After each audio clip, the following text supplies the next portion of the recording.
Rahman Rishi have been elected as member in District Development Council, Hall 5. और हिंदुस्तान की सामियत को बरकरार जो मुझे सौंपी जा रही है को बखूबी और खुशखूबी सालमियत को बरकरार रखूंगा।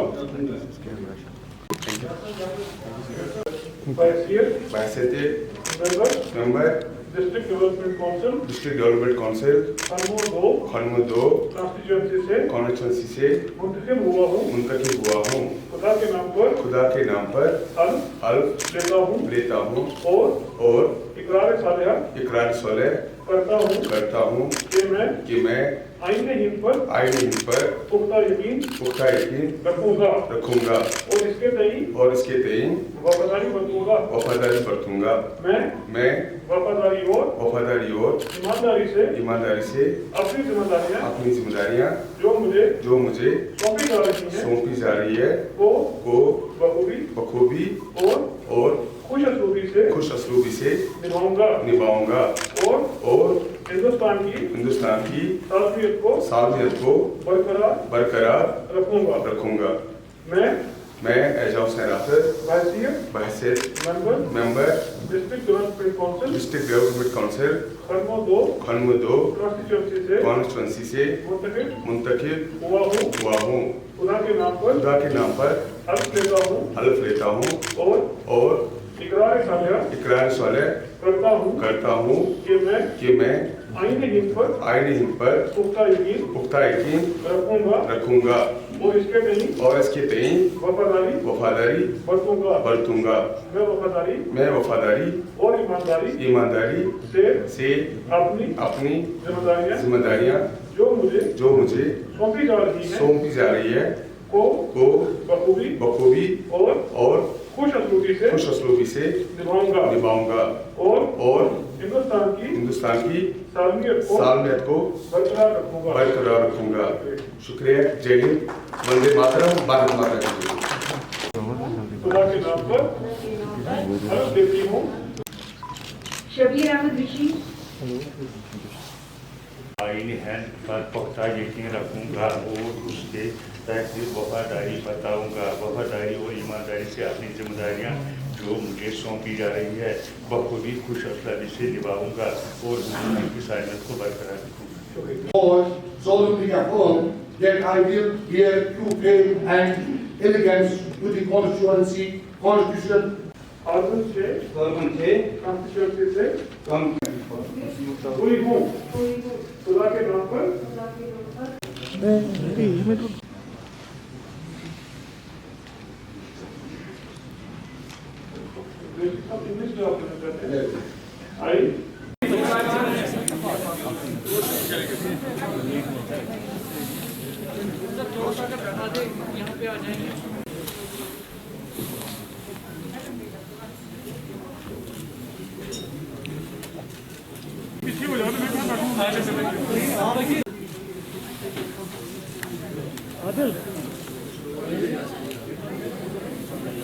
I will uphold the sovereignty of India.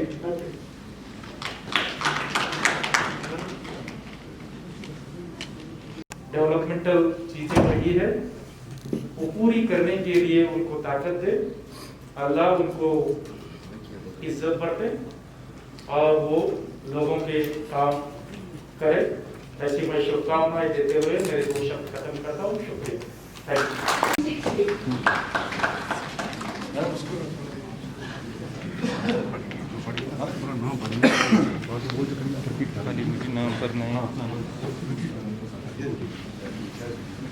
Definition क्या रखी है?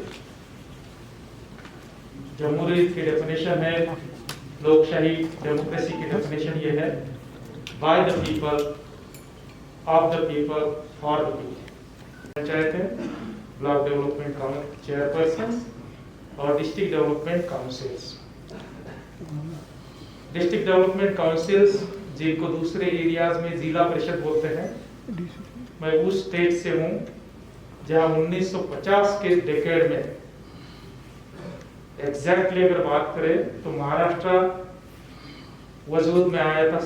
डिस्ट्रिक्ट डेवलपमेंट काउंसिल्स, जिनको दूसरे स्टेट्स में जिला परिषद या जनपद परिषद कहते हैं, इंडिया के सभी स्टेट्स में डिस्ट्रिक्ट डेवलपमेंट काउंसिल्स वजूद में है और उनके जो मेंबरान हैं वो डायरेक्टली चुने जाते हैं, इनडायरेक्टली नहीं। वो डायरेक्टली चुने जाते हैं पिछले 50-60 सालों से। यहाँ जो है इवन हमारे एक्ट में लिखा था, लेकिन उसमें इनडायरेक्ट तरीकाकार था। जो 73rd अमेंडमेंट है कॉन्स्टिट्यूशन की, वो पहली बार यहाँ अमल में आ रही है।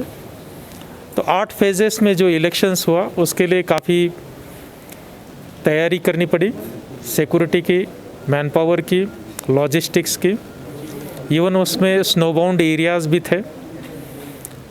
अल्लाह का भी हमारे ऊपर